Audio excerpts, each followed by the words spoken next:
আমাদের এটি একটি সেকশন দেখতে পাচ্ছেন, এটি টোটাল একটা সেকশন সিঁড়ির। এটা হচ্ছে ফার্স্ট ল্যান্ডিং।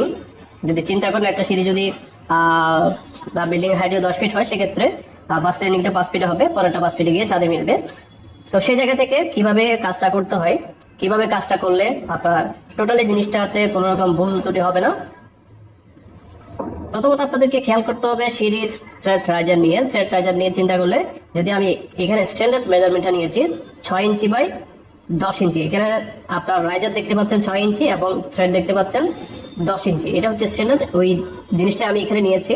এবং ওয়েস্ট স্ল্যাবের যে থিকনেস সেটা হচ্ছে 6 ইঞ্চি।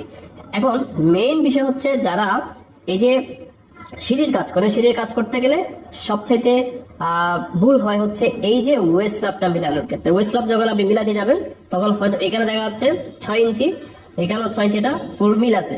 এখন সব আপনি কাজ করার ক্ষেত্রে আপনি যখন প্র্যাকটিক্যালি কাজ করবেন তখন দেখবেন এই জিনিসটা কোথাও 6 ইঞ্চি, কোথাও 5 ইঞ্চি এরকম হয়ে যায়, বা কোথাও 5 ইঞ্চি, কোথাও 3 ইঞ্চি 4 ইঞ্চি এরকম হয়ে যায়।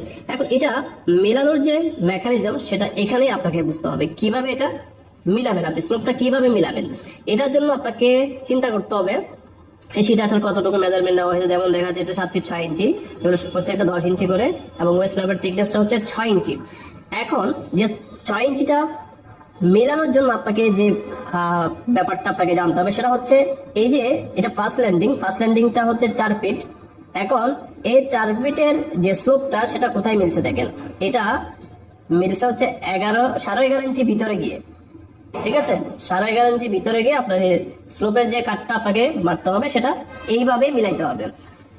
এই সেম জিনিসটা কিন্তু এখানেও আবার দেখেন, এখানে আমার হচ্ছে ফার্স্ট রাইজার, এবং সেই রাইজার থেকে এটার ডিস্টেন্স দেখেন কত, 11.5 ইঞ্চি। তাহলে আমার এই জায়গাতে 6 ইঞ্চি আপনি পেয়ে গেছেন, এবং এই জায়গায় 6 ইঞ্চি আপনি পেয়ে গেছেন।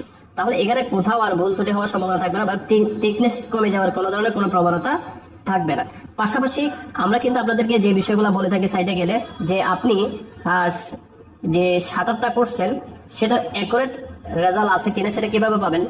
আমরা আপনাদেরকে প্রায় সময় বলে থাকি যে আপনি যদি যে রাইজারটা আছে, রাইজার থেকে যদি আপনি মাটামে মাপ দেন, রাইজার থেকে মাটামে মাপ দিলে আপনি এখানে পাবেন হচ্ছে 7 ইঞ্চি।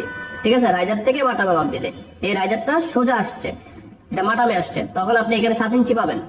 আর যদি আপনি এই যে এটা হচ্ছে আপনার যে তলাটা আপনার লাগাবেন, কাঠের তলাটা যেটা লাগাবেন, এটা থেকে যখন আপনি সরাসরি মাটামটা বসাবেন তখন আপনি এটা পাবেন হচ্ছে 6 ইঞ্চি। ঠিক আছে, এই দুটো মাপ আপনারা এনশিওর করবেন, তখন আপনি বুঝতে পারবেন যে আপনার ওয়েস্ট স্ল্যাবটার থিকনেস বরাবর হচ্ছে কিনা।